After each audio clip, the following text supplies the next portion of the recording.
짠! 우와! 깜짝 놀랐죠, 여러분들? 역사는 최고죠! 아유, 뭐 관절 나간 것 같아요, 제 지금. 아유, 조심해야 돼, 이제는. 네.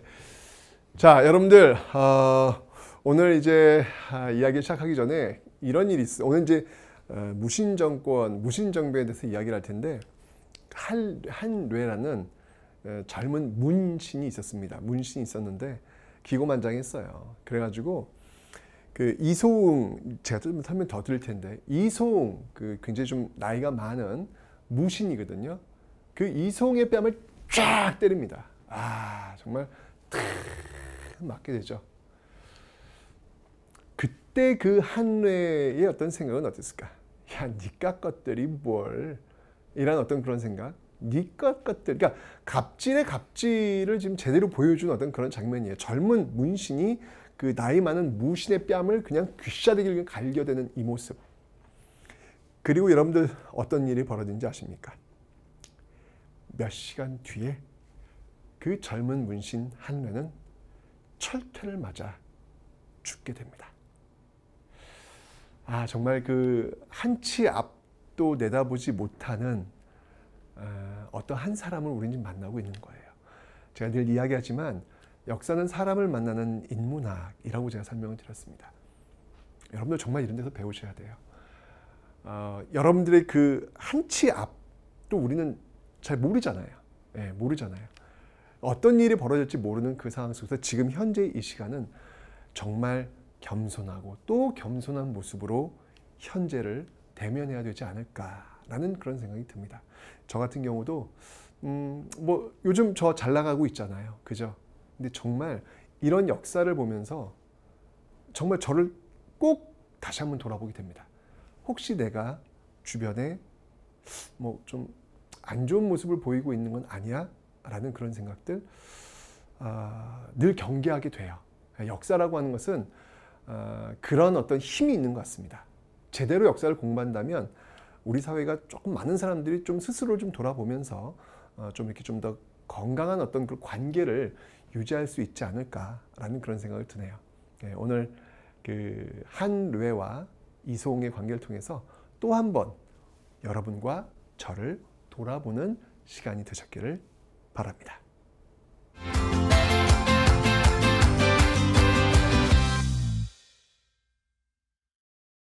네, 이제 호족이 세운 고려, 그 고려가 광종의 어떤 그 피를 보면서 성종 시대를 거치면서 안정화가 되었습니다. 이제 문벌귀족 시대가 된 거죠.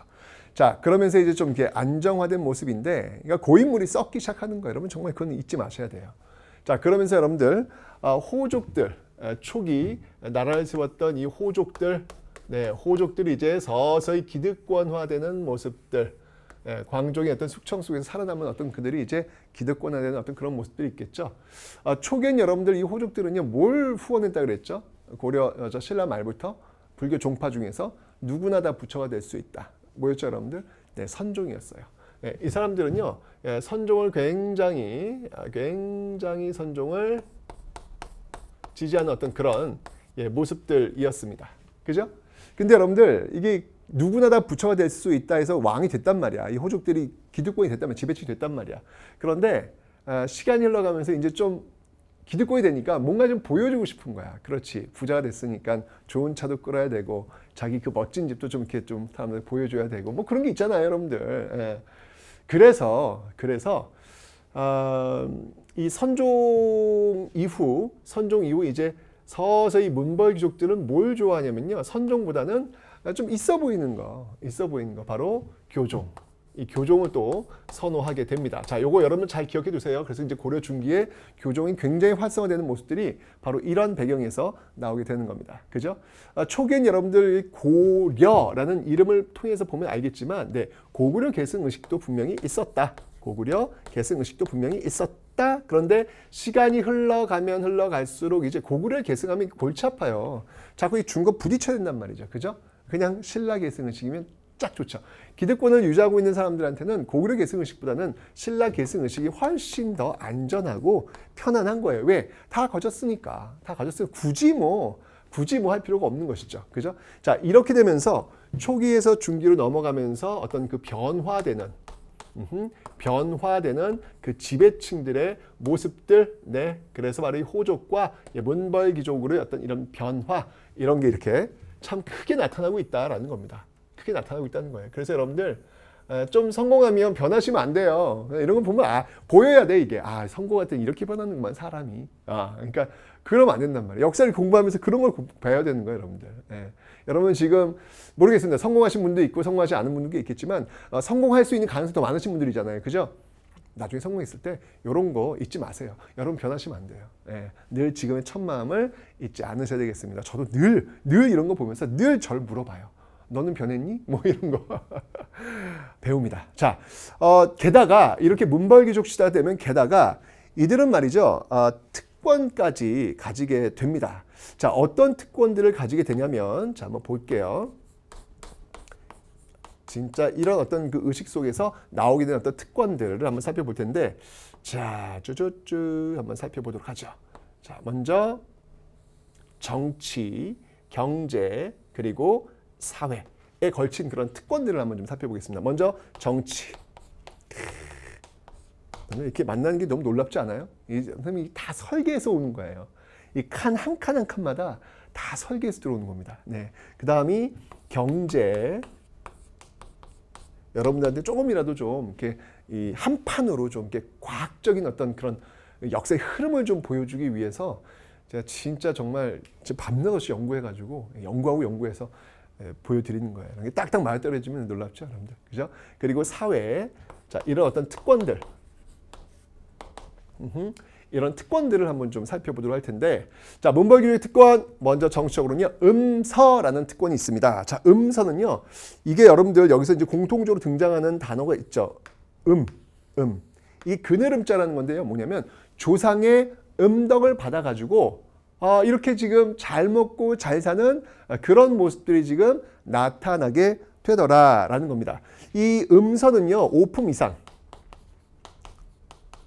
네, 5품 이상. 그러니까 문벌귀족이라 하면, 일반적으로 문벌귀족이라 하면 이들이 누구냐? 그러니까 지금으로 본다면 왜 공무원들 5급 공무원 있잖아요. 뭐 그렇게 뭐 바로 연결은 안 되겠지만 비슷하게 그런 사람들이에요. 지금 5급 공무원 이상들, 5품 이상들. 이 사람들은요, 태어나잖아요. 이 집안에 태어나잖아요. 그러면 과거 시험을 안 봐도 돼요. 대박. 공무원 시험, 요즘 여러분 공무원 시험 장난 아니잖아요. 어마어마하게 힘들잖아. 그죠? 근데 그 공무원 시험 안 봐도 돼요. 그냥 공무원이 되는 거야. 이야, 대단하죠, 여러분들? 또 있어. 공음전. 이렇게 5품 이상의 집안에 태어나면요, 그냥 태어나는 순간 토지를 지급받는 그런 삶을 살게 돼요. 일하지 않아도 되는 거야. 공부하지 않아도 되고, 일하지 않아도 되고, 물론 이제 나름대로 어떤 개인적 가치관 속에서 이제 공부도 하고 이제 뭐 그러겠지만, 어쨌든 기본적으로 그렇다니. 그래도 공부도 안 해도 되고, 일 안 해도 먹고 사는 게 다 해결되는 그런 시스템이 바로 이렇게 문벌귀족 사회에 의해서 만들어지고 있더라라고 하는 겁니다. 이게 문제가 있다는 얘기죠. 이렇게 되면요. 그죠? 문제가 되는 거예요. 이렇게 고인물, 맨 처음에 이렇게 호족들이 말이야, 새로운 나라 중세 시대를 열었을 때 어떤 그 첫 마음을 잃어가고 있는 거예요, 지금요. 그죠? 참. 사회적으로 보면요, 더 놀래. 자기들끼리 결혼해. 이제는 폐쇄적인 통혼. 자기들끼리 결혼하는 그런 모습들. 심지어 여러분들 이 모습들 속에서 근친혼까지 나와요. 근친혼. 예. 왜냐하면 자신이 갖고 있는 어떤 권력 같은 것들을 주지 않기 위해서죠. 나누지 않기 위해서죠. 그죠? 이렇게 되면 계층 사다리가 끊겨져 버리는 거예요. 물론 이 사회도 신분제 사회예요. 하지만 그 앞에 있는 고대보다 좀 더 낫다라고 하는 게 뭐냐면 계층 사다리가 있다는 얘기거든요. 그 계층 사다리를 통해서 올라갈 수 있는 가능성이 있기 때문에 그래도 이 고려를 고대라고 하지 않고 중세라고 한다고 제가 이야기했잖아요. 그죠? 그런데 문벌귀족 시대가 와가지고 이제 그 계층 사다리가 서서히 끊어져 나가는 이런 모습들이 지금 나타나고 있다라는 거죠. 그럼 그 사회는 건강하지 않다는 거예요. 물론 여러분들 이런 것들이 다 움직이는 건 아닙니다. 이거 말고 여러분들 또 다른 게 있죠. 관직에 나아갈 수 있는 어떤 그런 방법이 있다면 뭐가 있을까요, 여러분들? 그렇죠. 과거제가 있습니다. 과거제. 여러분 우리 한번 다시 한번 정리해 볼까요? 자, 과거는 어느 왕 때 처음 시작됐죠? 광종 때. 이 광종 때 외국인 쌍기를 등용해 가지고 이 과거제를 시행했다. 라는 거 기억하시면 되겠습니다. 과거제. 이 과거제를 통해서 관직이 올라가는 방법이 있어요. 그리고 관직을 갖고 이렇게 일을 하면 그에 대한 국가의 대가를 받죠. 광종개혁 이후에 처음으로 만들었던 시정 전식과, 역분전이 아닌 전식과. 그죠? 전식과도 있어요. 전식과도 있어요. 자, 여러분 잘 보세요. 이 과거하고 이 전식과라고 하는 것. 이 과거제와 전식과라고 하는 것은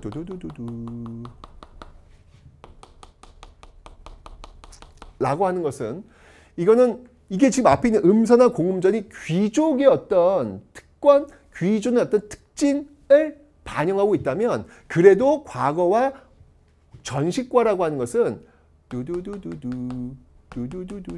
네, 바로 관료들. 관료적인 어떤 특징을 분명히 가지고는 있어요. 그죠?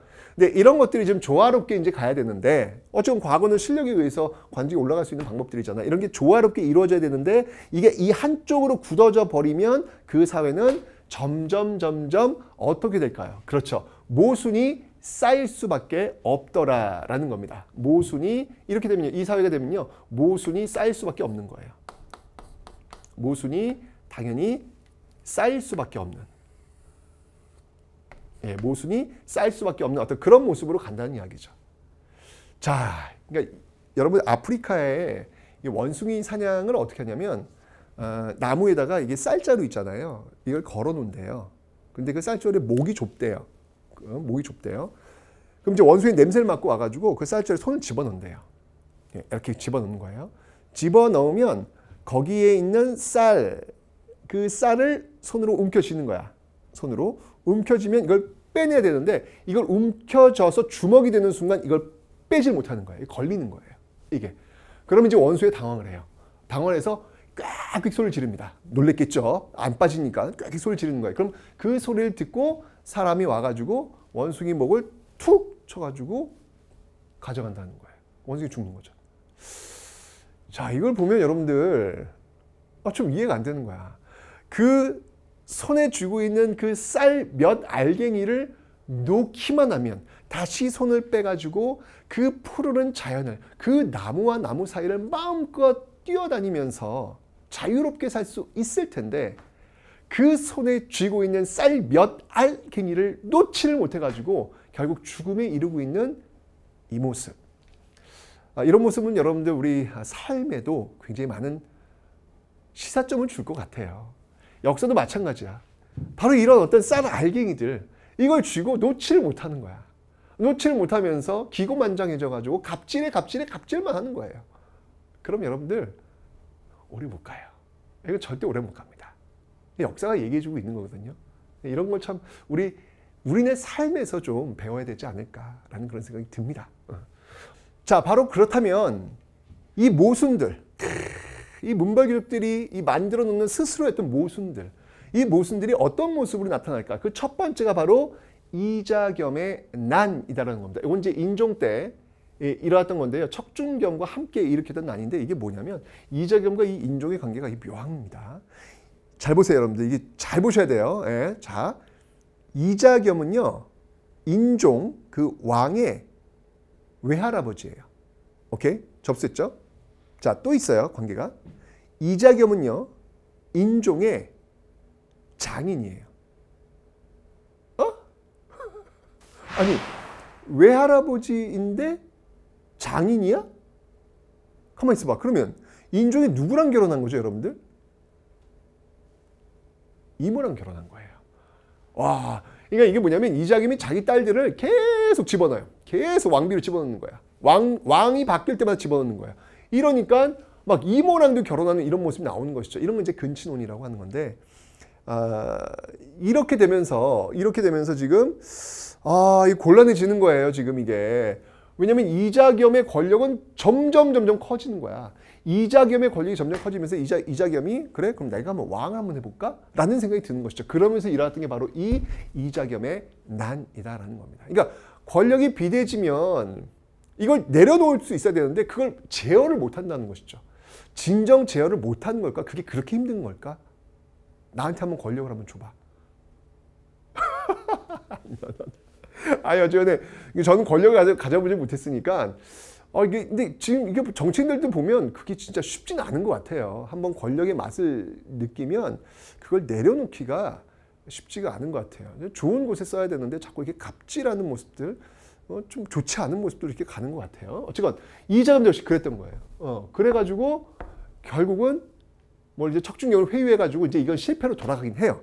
이자금이 아닌 결국 실패로 돌아가긴 해요. 이건 실패로 돌아가긴 합니다만 어쨌건 이 문벌귀족 사회가 이제 썩을 대로 썩어가면서 이런 문제점들이 발생을 하는 거야. 여기 그치지 않아요. 자, 제2탄. 제2탄은 뭐냐면요. 바로 이 묘청의 서경천도 운동이라는 겁니다. 그러니까 뭐냐면 개경파들이 이제 다 지금 이게 저 고려의 수도가 개경이잖아요. 개경에 있는 사람들이 다 자기들끼리 다 해먹는 거야. 자기들끼리 다 해먹는 거야. 이러니까 당연히 그 외 지역에 있는 사람들은 당연히 불만이 많겠죠. 그들을 우린 뭐라고 하냐면 바로 서경파다. 그리고 개경파. 이렇게 나누어서 한번 볼 수 있겠습니다. 이 서경파가 들고 일어난 거예요. 서경파가 들고 일어난 거예요. 이 개경파에 맞서가지고.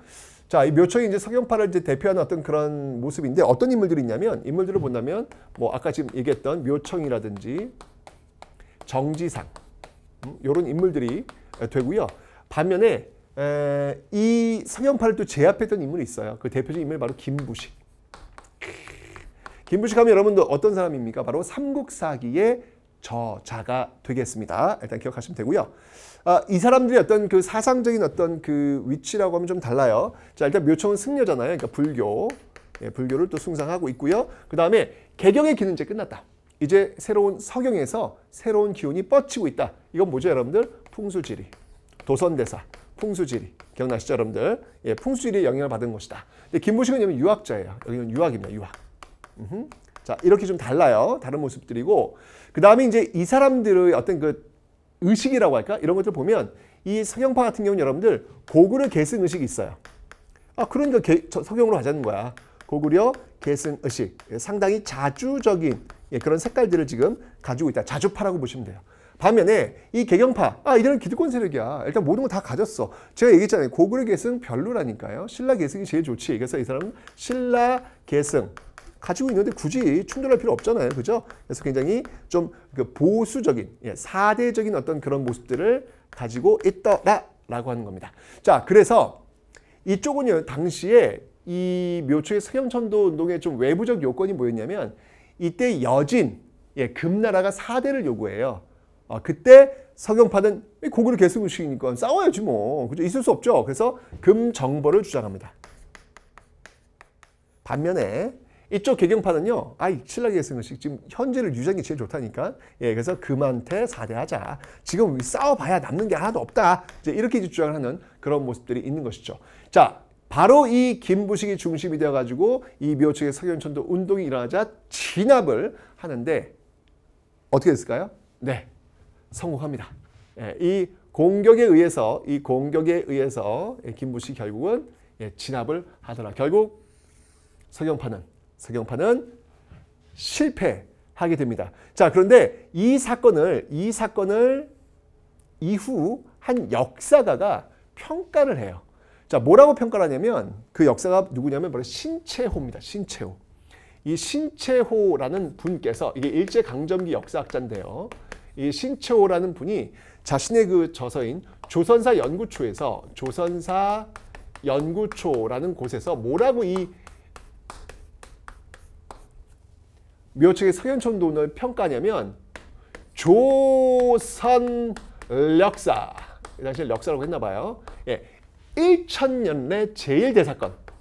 1000년내 제1대사건. 이라고 규정을 하고 있습니다. 자, 왜 이렇게 했냐면 신채호가 당시 살았던 때가 일제강점기예요. 일제강점기. 왜 우리는 식민지가 되었을까? 봤더니 조선시대가 유학이야. 너무 문약해. 근데 이 유약하고 문약한 이 유학의 나라가 언제부터 출발했지? 라고 가봤더니 여기까지 오더란 얘기예요. 이 유학자들, 이 자주적인 이 세력들이 이런 유학자들에 의해서 제압되는 바람에 이런 어떤 기풍, 이런 자주적 기풍이 꺾였다는 거예요. 그러면서 이후부터는 보수적이고 사대적인 어떤 이런 유풍들이 이어져서 바로 조선시대가 이어졌고 그 결과가 식민지가 됐다. 그래서 이 사건을 조선 역사 1000년 자신이 있는 그 시점에서 1000년 앞으로 갔더니 여기 있었던 제일 가장 큰 사건이 바로 이거였더라 라고 지금 이야기를 하는 것이죠. 그러니까 뭐예요? 신채호는 여기에 있어야 된다. 여기가. 이 자주파가 이겼어야 우리의 자주적인 모습으로 오면서 좀 다른 모습을 할 수 있었는데 그러지 못했다 라고 이제 이 신채호는 안타까워하는 것이죠. 네. 그래서 이게 묘청의 서경천도 운동 하지만 지금 설명드렸잖아요. 이것도 역시 실패로 돌아갑니다. 이게 계속해서 뭔가 시그널, 신호가 오고 있어. 야, 지금 너희들 문벌귀족 사회 이거 위험해. 이거 위험해. 지금 모순이 쌓이고 있어. 지금 너희들 뭔가 지금 손에 쥐고 이거 놔야 돼. 놓지 않으면 큰일 나. 이 시그널이 오고 있는데 몰라요. 이걸 몰라요. 이거를. 나도 그럴까? 나 진짜 그런 생각이 들어요. 나도 이렇게 권력의 정점에 있으면 어떤 그 신호들이 왔을 때 너 최태성 조심해야 돼. 너 지금 조심해야 돼. 라고 했을 때 모를까? 저도 가끔씩만 소름이 끼치는 게 제가 이렇게 강의를 했잖아요. 이런 얘기를 하고 있는데 나중에 나도 뭐 5년 뒤, 10년 뒤 막 신문지상에 뭐 최태성 뭐 하면서 나오면 어떻게 될까? 그게 두려워요. 네, 그게 두려워요. 진짜로. 그러니까 이런 모습들 보면서 늘 경계하면서 스스로를 좀 돌아보는데 이게 될 건지 아니면 역부족인 건지 그건 저도 잘 모르겠어요. 하여튼 그냥 오늘 하루 이런 것들을 경계하면서 열심히 겸손하게 살아보자 이렇게 다짐은 하고 있지만 모르겠습니다. 하여튼 더 살아볼게요. 제가. 자, 이러니까 이게 모순이 계속 쌓이는 거예요. 자, 쌓이면서 어떤 일이 발생하냐면 자, 이제 세 번째 사건이 벌어집니다. 이게 정말 인간은 정말 이게 모르는 걸까요? 이게 이러면서 계속해서 이 문벌귀족 사회의 어떤 모순들이 쌓이면서 이제 드디어 세 번째 사건으로 오게 됩니다. 자, 이 세 번째 사건은 뭐냐면요. 세 번째 사건은 이 당시에 이 문인들 있잖아요. 이 문인들이 기고만장해지면서 어떤 일이 벌어지냐면 진짜 놀라운 사건이 벌어져요. 이 김부식의 아들 있죠. 김부식의 아들이 김돈중이야. 김돈중. 이 김돈중이 당시 이게 문신이에요. 문신이었는데 당시 정말 지금 존경받고 있었던 무신이 있었어요. 그게 누구였냐면 정중부야. 정중부. 근데 이 정중부의 그 특징이 뭐였냐면 아주 멋진 수염을 가지고 자리고 기르고 있습니다. 저는 수염 기르는 게 얼마나 힘든 건지를 알았어요. 제가 예전에 그 한 달간 이제 갇혀가지고 문제를 출제했던 적이 있었는데 그때 한번 한 달간 갇혀 있으니까 한번 태어나서 처음으로 한번 수염을 나도 한번 길러보자. 라고 해서 한 달간 면도를 안 하고 수염을 길렀어요. 더러워 진짜. 지저분해 진짜. 내 몰골이 이게 수염이 그냥 길러주는 게 아니더라고요. 이거는 정말 엄청난 정성과 시간과 노력이 있어야만 되는 거더라고요. 죄송해요. 저희 수염 기르신 분들을 그냥 가만히 있으면 그렇게 잘하는 줄 알았더니 그게 아니야. 절대 아니야. 예. 내가 진짜 내 그 모습을 보고 내가 더러워. 내 스스로 거울 보면서 그 생각이 들었는데 여러분들 이 정중부는요. 기가 막힌 수염을 갖고 있었나 봐. 이거 얼마나 애썼을까. 그런데 김부식의 아들 김돈중이 수염 멋있네요. 아주 어린 것이 하고 뒤에서 쓱 몰크대더니 촛불을 그 수염에 대고 태워버린 거예요. 와, 아니 얘네들 미친 거 아니야?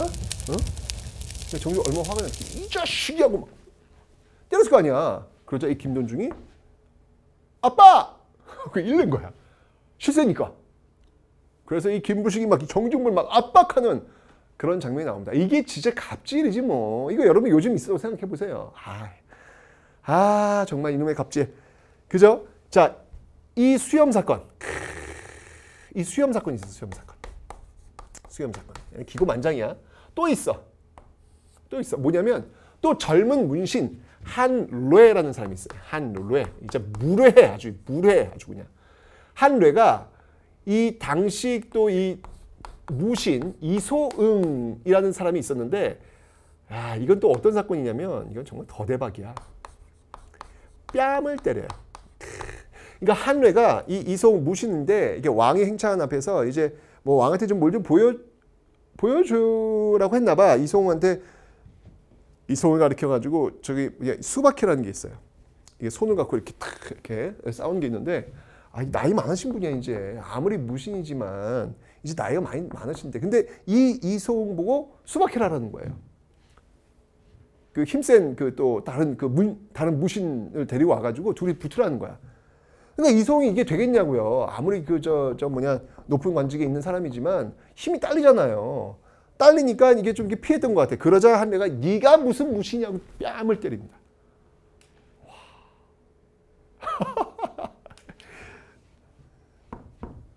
정말 진짜 역사에서 참 많은 걸 배우는 것 같아요. 제가 아까 얘기했죠? 오프닝에서. 네. 그리고 몇 시간 뒤에 결국 이 한류는 철퇴를 맞고 죽게 됩니다. 자신의 운명을 그렇게 모르는 걸까요, 여러분들? 그러면서 이 무신들이 분노해서 일으켰던 사건. 네. 이러면서 모든 갓을 쓴 문신들을 쳐 죽여라! 라고 하면서 일어난 사건이 바로 1170년. 바로 무신정변이다라는 겁니다. 이때의 왕이 바로 의종입니다. 무신정변이다라는 겁니다. 이렇게 해서 일어나는 거예요. 이렇게 해서 결국 문신들은 칼에 맞아서 죽게 되고 한 시대가 마감됩니다. 한 시대가. 진짜 참 많은 것들을 우리한테 시사하게 해주는 그런 역사가 아닌가라는 생각이 들어요. 다시 한번 제가 말씀드립니다, 여러분들. 성공하셨을 때 다시 한번 자기를 둘러보세요. 꼭 이런 역사 사건, 그러니까 역사 공부를 지금 계속 하셔야 된다는 얘기예요. 여러분들을 위해서입니다. 무신정변까지 배웠습니다.